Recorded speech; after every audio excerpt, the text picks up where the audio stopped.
Hey everybody, welcome to Weight Loss for Women Over 40. I am your host, Nicole Ternay. If you don't know that reference, you're gonna have to listen to the other podcast. Actually, I'm gonna tell you in a second. Anyway, today we are talking about something that I think changes everything when it comes to emotional eating. We're gonna be talking about reprogramming emotional triggers. This is part of the Craving the Truth series that I am doing. So if you're new here, go back. I think it's 3 episodes before, and that is the beginning of the Craving the Truth series. I've done a couple different series this year. But if you're new here, go binge listen the podcast because you're gonna get a better overall sense of what my method is to my madness, right? Why dieter's mentality is going to lead you down the wrong road and how mindset is really going to help you lose weight for the last time. So, welcome, welcome. I am really glad you're here as I am embarking in the next podcast that I'm doing. I'm taking my knowledge from this podcast because this podcast just birthed right before COVID, and it was kind of like, again, if you know me, I'm kind of what I call a leaper. I get an idea and usually I leap. And not always, but like the TEDx talks, that was a leaper. I was like, I'll just do it. Why not? Just apply. The podcast, I was like, oh, I've been thinking about doing this, so why not take the steps? And the person that helped me kind of, I'd asked for some advice. They were like, pick a day when you're going to launch this podcast that you're talking about. And I was like, really? And he was like, yeah. And I picked a day and it was like a week after wherever we were talking. It was right after Christmas or something. And I think it was like January 7th. That's the date that's sticking in my head. 2019 or 20. Um and I just was like, holy crap, I just committed to this. So now I gotta like, I want to honor my word. I said I was gonna do it and I'm gonna do it. And I'm glad I jumped in. It's been such a journey and such an adventure. So enough about that. But if you are new here, definitely go binge listen to the podcast and just know that I did remove a lot of the older episodes because I was still kind of in that dieter's mentality. I was coming out of it. Um, and I wasn't verbalizing it on the podcast. So those other episodes are removed. But what is out there right now is definitely more in alignment with my mindset, method, all that. So before I get into the topic, I do want to tell you a couple fun things that are happening. So, this podcast, Weight Loss for Women Over 40, will now be dropping on Thursdays at 5 a.m. Eastern. Doesn't mean you have to listen at 5 a.m., but that would be awesome if you're up at that time. But it is going to be dropping on Thursday. Currently, it drops on Fridays, but I wanted to move it on to Thursday. So, you can check out the podcast on Thursdays. Second, my new brand is doing kind of a soft launch. I'm walking into the water slowly, but if you want to check it out, the website is live, the new website, and it's at NicoleTernay.com. So that is my name, Nicole, T as in Thomas, ERN as in Nancy, AY.com. My socials have also changed. So if you can't find me under Weight Loss for Women Under 40, I am now under, my handles are Nicole Ternay, all smushed together, one word, or Nicole.Ternay. So you can come follow me on all the socials now. I am been on Instagram, I've been on Facebook. So I'm continuing there, but I'm also going back to TikTok. I have a brand new YouTube channel. I have 2 subscribers so far, which I think is funny. I just posted a short the other day about the Knicks, the New York Knicks basketball winning. So you can check it out there. Subscribe. That again is Nicole Ternay. And LinkedIn, of course, if you are in the professional aspect social media area, go check me out on LinkedIn and say hello on whatever socials. And brownie points if you say hello on all the socials. That would be amazing. I can't wait to see you over there. To catch up if you are new here. So the past 3 years have been massive evolving for me personally. And I left my now ex, and I went through a divorce and navigating kind of what life is like as a 50 plus year old woman. I left when I was 50, so I will be 53 in another month or so. But it took me time to heal from the traumas that I experienced and to really rediscover myself and and what I want out of life. And I gave myself the grace to heal and to take this space. And it took 3 years. I'm not saying I'm 100% healed. There's still some things that I, of course, will always be working on, but I'm ready. Like I'm ready to really dive in and really look at my life and where I want to take it. And I just like I say this about weight loss all the time to my clients, like it's never about the weight, right? It's never about the goal that you want. It's about the identity that you associate yourself with versus the identity of that goal that you want. It's about the relationship that you have with yourself. This is so vital and important.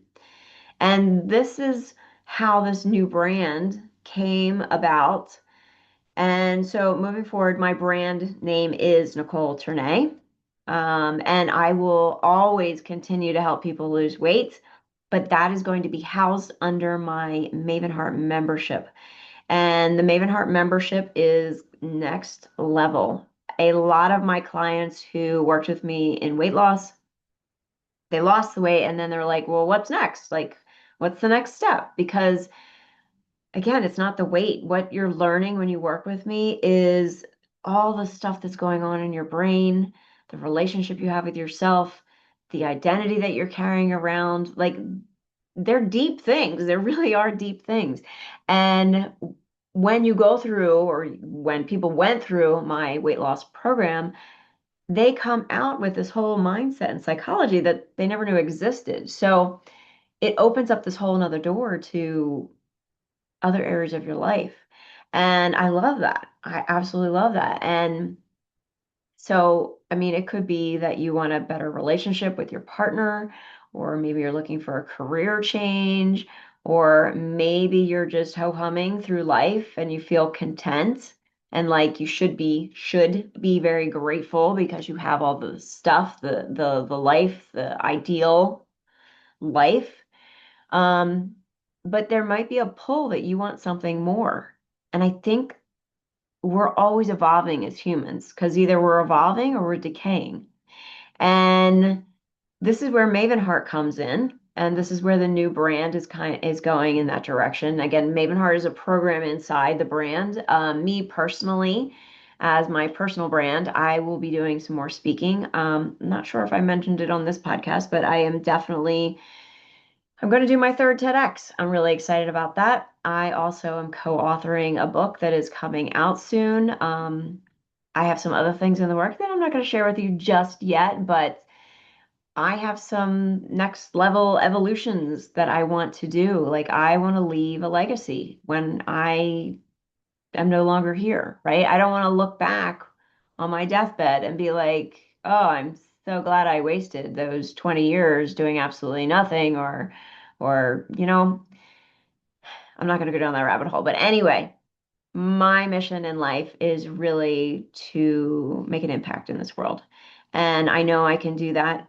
I have proven it with this podcast alone, but also coaching clients. And my next level, I just want to make a bigger impact. I want women to know that you can want more, that you can have that relationship that you want, whether it's with somebody else, but most importantly, the relationship you want to have with yourself. So this is the direction I'm going into. This podcast will continue for now, so you can definitely tune in. But just know that under the Maven Heart membership, I am having my weight loss courses and programs inside of that. So you're not only going to get those, but you're also going to get the new Maven Heart programs that are going to be added in future months. So you can go check out the membership if you want, or just go check out my new website. I'm so loving the website. I think it's so pretty. And I have to give myself two thumbs up because I designed my brand, the look of it. I designed the website. I always design my websites.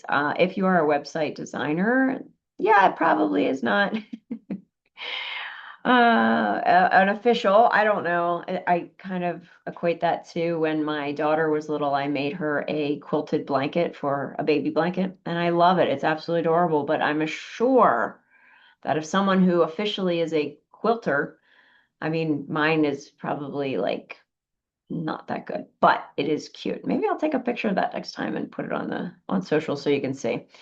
Anyway, but if you want to go check out my new branding, the website is NicoleTernay.com.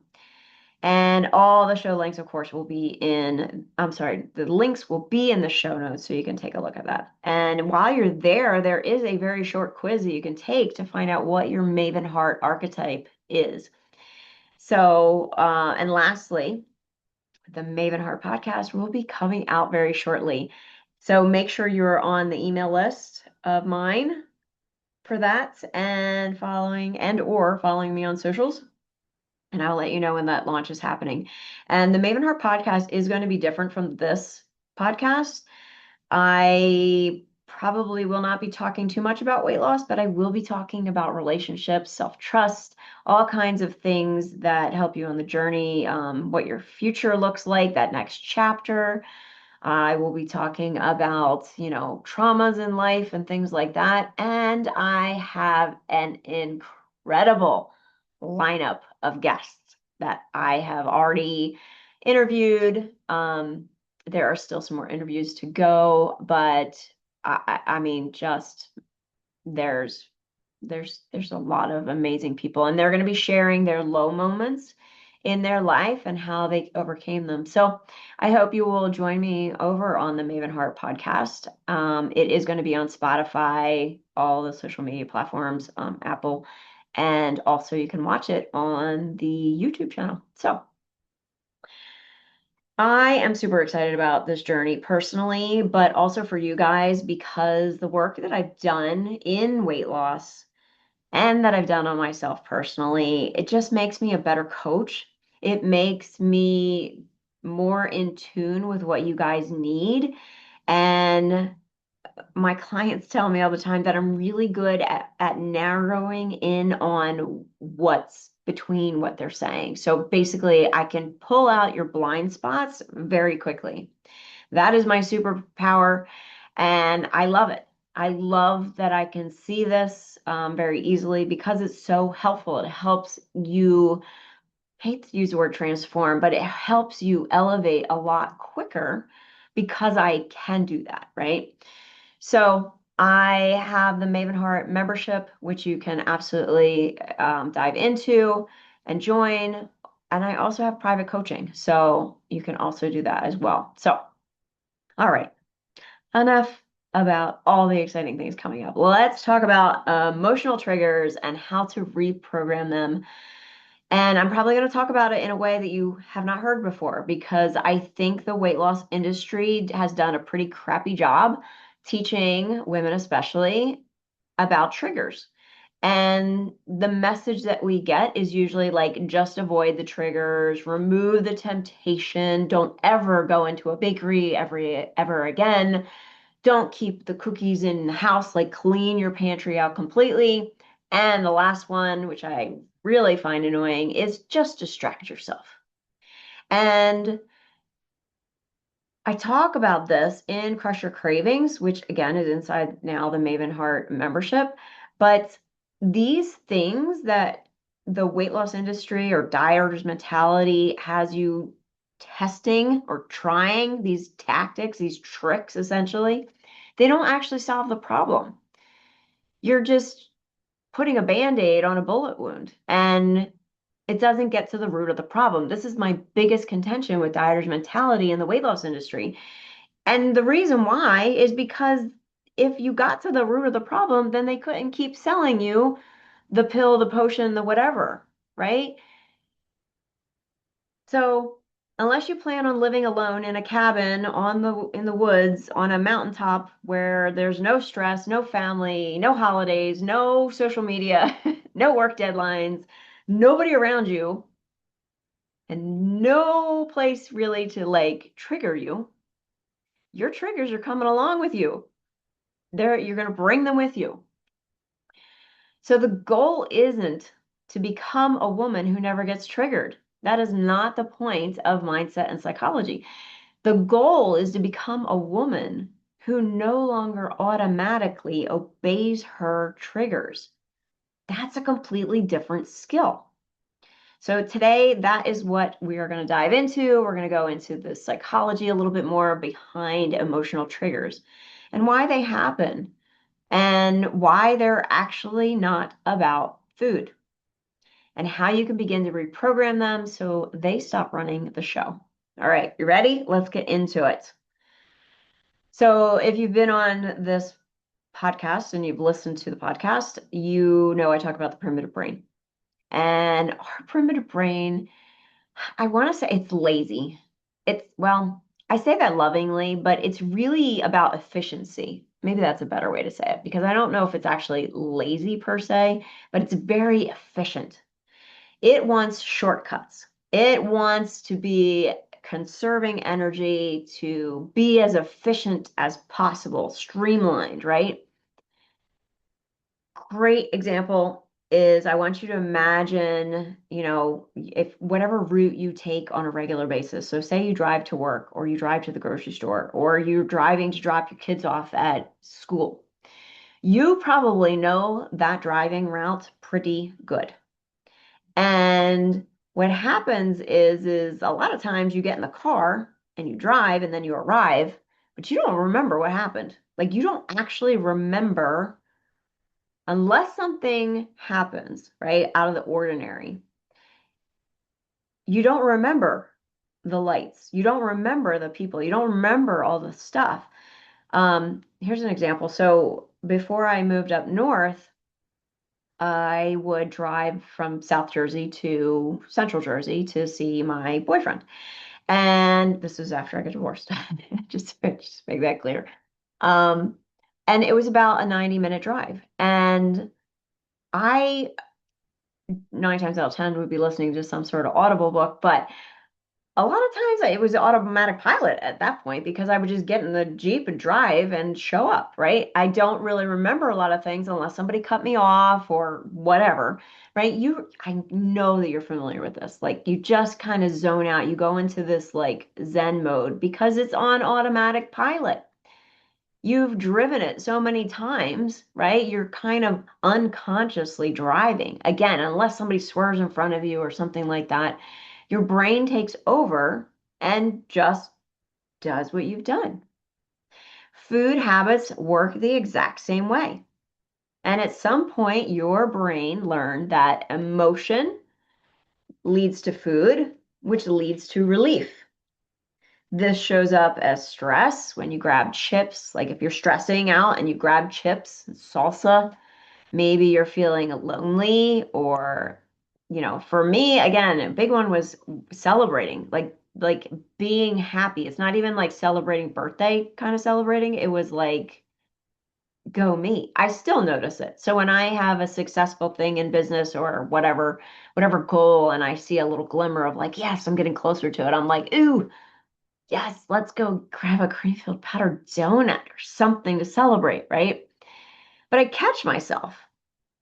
And I know so I know that when I have that endorphin hit of like, yay, that my next thought is going to be, oh, I need to go find something sweet and yummy to make this feeling enhanced even more. Another couple feelings is boredom, right? Especially if you're at work. and you're bored, you don't want to be doing what you're doing, you go find some food, you start foraging for snacks. Maybe you're feeling disappointed, right? Anxiety is another one. Your primitive brain is on autopilot and it's playing the same broken record over and over and over again. And it's like you get that trigger and it's like, oh, I know what to do here. Cookies are the answer. No, it's become a very well-worn neural pathway. Your neural pathways create these synapses in order for you to do things that you don't have to automatically think about. It's an emotional autopilot. So I want you to imagine an old vending machine. Do you remember those old vending machines where you had to push like B7 and out comes the candy bar every single time, right? And if you visited that vending machine over and over and over again, you stop thinking about it. Your hand automatically will go up and push that button and knows exactly where it is on the grid. You don't really analyze it. You don't question it. You just push B7 because that's what works and you get the reward of the candy bar, right? Then one day you go to B7. You go to push that vending machine, that B7 button, and the vending machine guy has moved B7 candy bar to D6. You still will be tempted to push B7. Now, this is another example. For me, I am very conditioned now because I do like all my work on my phone, sometimes on an iPad, on my iMac, things like that, especially the phone. Like I do a lot of work on my phone. And I'm very conditioned that, of course, I'm getting older. I have glasses. I blow up the screen, right? So I can see what I'm looking at. And I have found that I'll be at a restaurant and a menu, a static menu, a piece of paper will be in front of me and I will try to blow it up with my fingers. And it doesn't work. It does not work that way. And I've done it in physical books when I'm reading. And it's just an automatic response. And I have to laugh at myself because again, it's just an automatic thing. And emotional eating becomes your emotional vending machine, right? If you have a fight with your husband, B7's pushed. Maybe you had a bad day at work. Okay, B7. Your kids are stressing you out. B7, B7, B7. Food is not the problem. It's simply the product being dispensed. So the real question comes in is like, who's programming the vending machine? Because nobody comes out of the womb eating candy bars, Oreos because they had a bad day, right? Kids don't learn to walk, and when they fall, they go, I want a candy bar, right? Now we're talking little babies, unless they've been conditioned, right? By 1 or 2 years old, you've already been conditioned. Did you grow up where you fell, and if you fell, then you got you know, taken out, oh, let me give you some ice cream. I think that was for me. Like that feels very true. I don't actually remember it being said to me, but like yeah, like, oh, we did a good job on your report card. You got all A's. Let's go get some ice cream or whatever it was, right? These associations we learned as little tiny kids and they get repeated. And again, we're not blaming anybody because that's again, our parents were a product of their parents.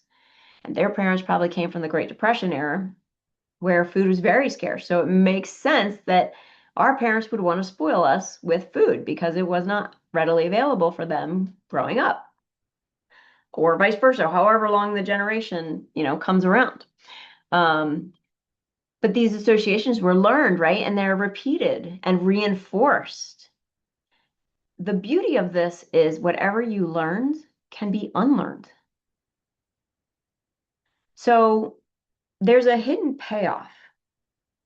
And this is where you might get a little uncomfortable because emotional eating isn't irrational. It actually makes perfect psychological sense. When you get triggered and you push that B7 button, it gives you something. Even if it's temporary, if say a candy bar drops down when you push B7 and you start to eat it, you get the dopamine hit of all that sugar. You get the dopamine hit of maybe chocolate that you remembered as a kid and you just enjoyed that candy bar, right? You get the memories, the nostalgia. We talked about this, and I believe it was the last episode.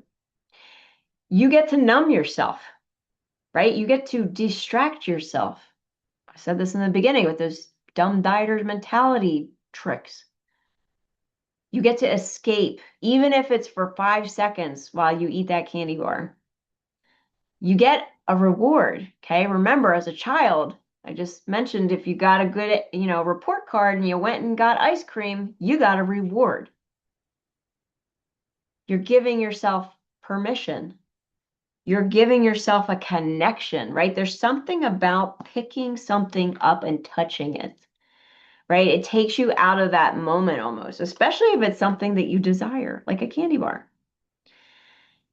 So you're getting something out of the trigger and the response. So it's almost like candy bar, right, is something that you're getting something out of, right? It's a dopamine hit, it's a numbness, whatever it is.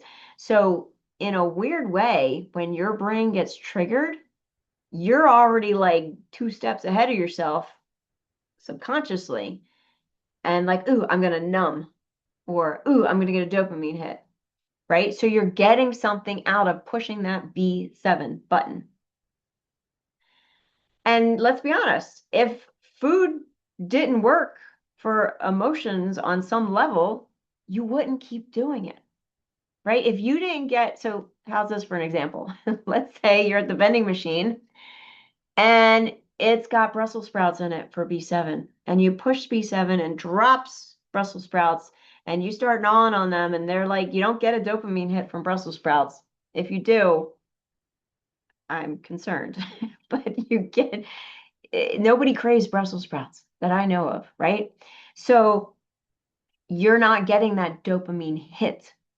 So if that B7 dropped Brussels sprouts, you probably would stop pushing B7 at some point because you're not getting that emotional hit at the end. Does that make sense? I hope that makes sense to you.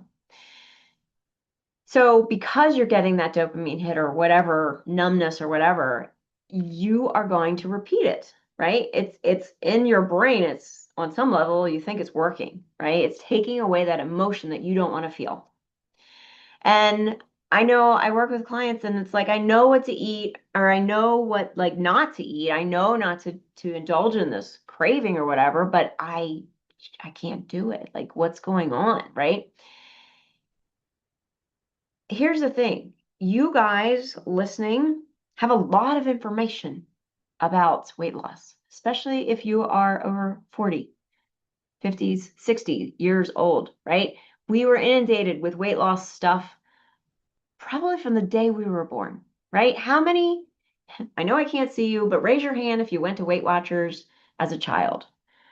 I know for me, I didn't go to Weight Watchers, but I did get put on a scale in front of a bunch of other dancers and weighed and judged, right? So from the dawn of time, when we came onto this world, when you popped out, you had a lot of information about weight loss coming at you. And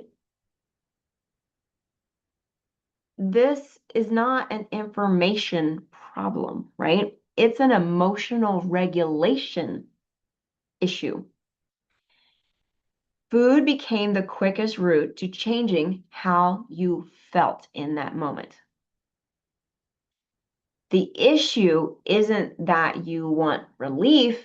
The issue is that food became your automatic way for getting it, right? A lot of times these emotions that we feel when we want to emotionally eat, we don't want to feel them. Unless you're weird like me and the happy feeling kicks in and you want to celebrate. Like I want to amp that dopamine up, right? But other than that, generally speaking, it's an emotion we don't want to feel. And actually, if you think about it, I know for me, for the happiness factor type thing, I want to amp that up because I don't want it to go away. I don't want that feeling to go away. So there's this lack and scarcity almost behind it, right? All right. So I've also talked about your primitive brain. We've also on this podcast have talked about like your inner child, like your primitive brain can be very much like a toddler. And I love imagining our primitive brains like toddlers because it kind of you get it, right? And inside of every single one of us, even though we're an adult, is a tiny emotional toddler. And sometimes that little toddler, that little version of you, she is running around like a crazy kid, right? She's tired, she's hungry, she's overstimulated, she's probably a little annoyed. She does not care about your goals. She does not care that you want to lose weight. She wants immediate gratification. And you know, toddlers are not known for their delayed of gratification. They don't sit there and go, okay, let's calculate our long-term vision and our values. And no, no. Toddlers are licking windows and demanding snacks. And here's what most of us do, unless you have learned mindset work. They let the little toddler drive your bus. They let her push the buttons. They let her do whatever she wants. Or you become the drill sergeant and you're like, no more sugar. What's wrong with you? You shouldn't be eating that. Why can't you keep it together? All that stuff, right? You know what I'm talking about. All the shame and guilt that we put on ourselves and judgment. We need to stop that, right? And what happens is when you start shaking your finger at yourself and saying, no, you can't do that, guess what? You rebel. You want to rebel at that point. And that rebellion will be you pushing that B7 button on the vending machine. So, how do we reprogram this? And what does this actually look like? So, it starts with getting curious, not from criticism. It's for you to get really curious. It's for you to become the scientist in your life, right? Start asking yourself different questions instead of why can't I stop doing this? Again, ask yourself what's going on right before I get triggered. What am I needing in this moment after I've been triggered? And again, your primitive brain's going to say the candy bar, but you need something else. And this, I love this question, is what emotion do I not want to feel right now? So if you're triggered, you're getting some sort of an emotion, right? That's coming up, that's bubbling up in from the surface to the surface. Sorry. What is it that you are unwilling to feel? And when you can name that, that is a game changer because again, you're observing yourself. You're separating yourself from your emotions, your feelings. And that's not to say you compartmentalize, it's to observe. I had a situation the other day where I was talking to someone and they were kind of not, I don't even want to say they were coming at me because that's not true, but they were talking in a little bit more of a raised voice and a little bit more passionately about what it was. And I instantly could kind of separate myself from the reaction that I was having. Like I was starting to get really emotional and like upset, but I could see myself getting upset, which I thought was very interesting in that moment. Like I could see my little girl, my little toddler coming out and getting upset and feeling like she was being yelled at and feeling like she was not enough in that moment. And to me, that was fascinating because even though I was having this visceral reaction to what was going on, I could see that I was like, wow, my little toddler is like driving the bus right now. Right? So when you get to observe how you react, it's really interesting. Now, in that moment, I couldn't I did not correct it, right? Or I felt like I couldn't correct it. But later on, when I kind of dissected it a little bit and looked into it a little bit more, I was like, oh, okay. I get it. I get why my little Nicole was upset in that moment, right? So I tell my clients to become a scientist, right? Not judges. You're not giving yourself the guilty sentence, right? It's becoming a scientist, becoming the observer, getting curious, going, that's really interesting why I acted that way. Or it's interesting that I always want to eat after I talk to my mom. It's interesting that after I have been saying yes to everyone else, all I want to do is eat a bowl of ice cream. So these things are going to come up, right? They are just reactions to the trigger.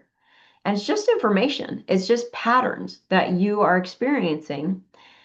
And when you can step out or get a coach that can see your blind spots, then you're going to be able to make the changes that need to happen because awareness without shaming yourself is what creates change. And awareness with shame creates secrecy. Can we say B7 button? Pushing that vending machine button over and over and over again. So that vending machine that we're using in this analogy, we are not shaking it so the dangling candy bar will drop. We're teaching it new responses. Your stress no longer has one exit, right? Pushing that B7. Disappointment doesn't have to be you running to that vending machine. Loneliness can be something besides eating that candy bar. When you start expanding your emotional vocabulary, you begin to learn how to self-soothe yourself. You begin to understand how to comfort yourself without consuming food, how to celebrate. This one's for me. Celebrate without sabotaging yourself.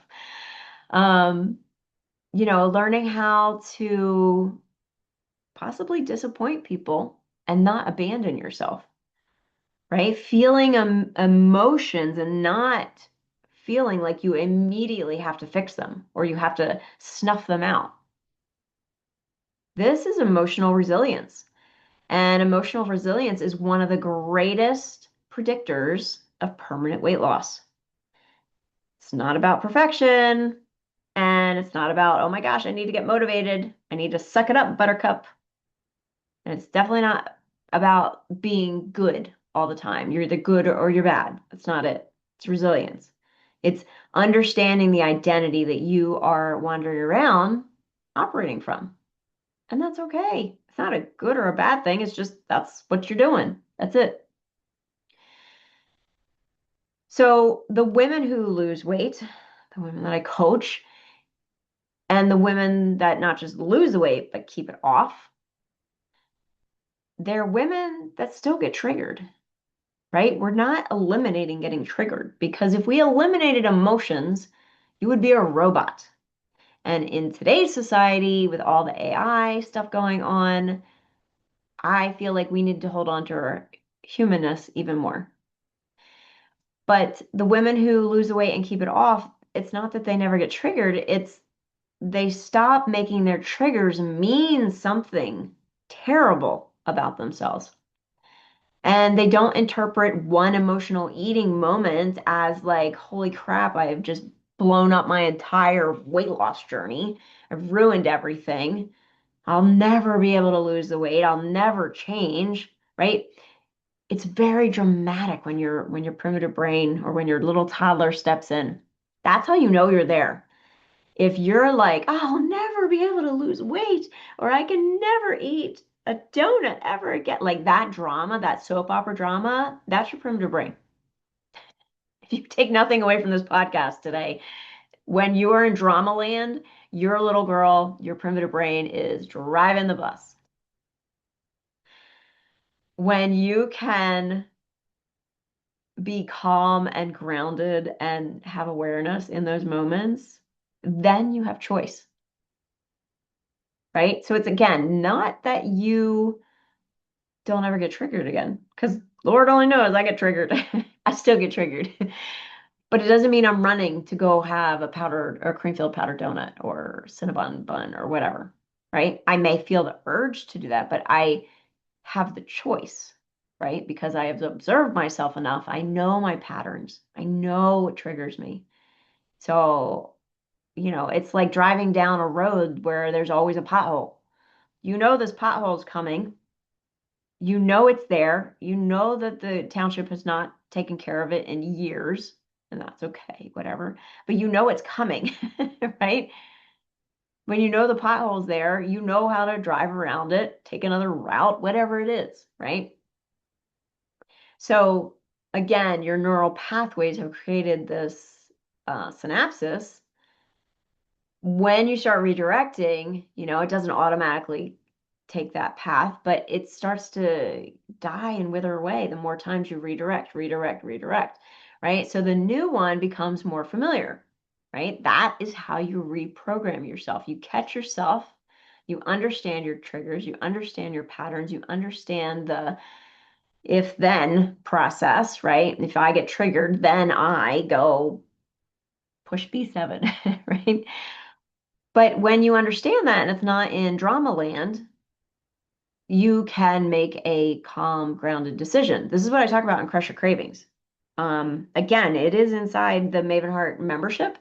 That and the Ultimate Crush Your Cravings bundle, which has all those awesome tools that I have, the SOS toolbox, the audio rewire system, that actually would fit in very well with what we're talking about. They are audios that you can listen to in certain moments of when you're in those craving cycles. So go over to NicoleTernay.com and check out the Maven Heart membership if you want to learn more about the cravings aspect. But it is really, it's repeating the new pattern and becoming compassionate to yourself about redirecting, about, taking a new path.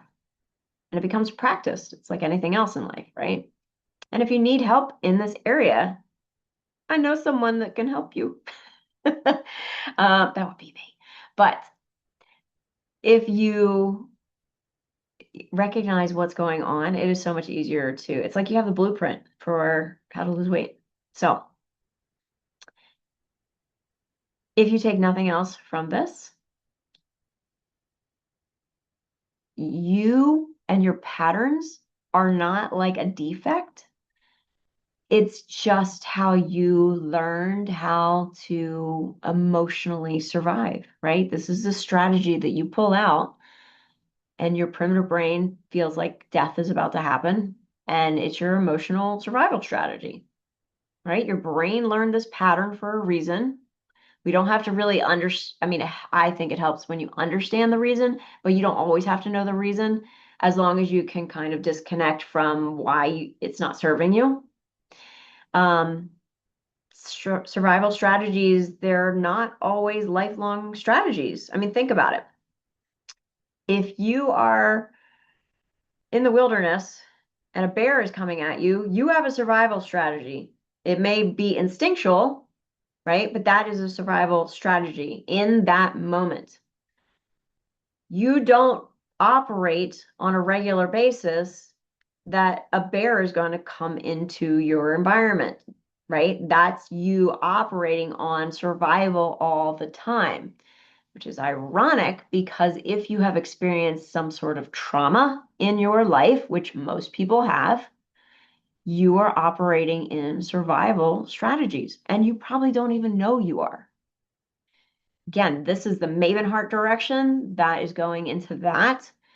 But survival strategies are a couple minutes getting you out of danger. They're not meant for you to live out your life running on them, operating on them.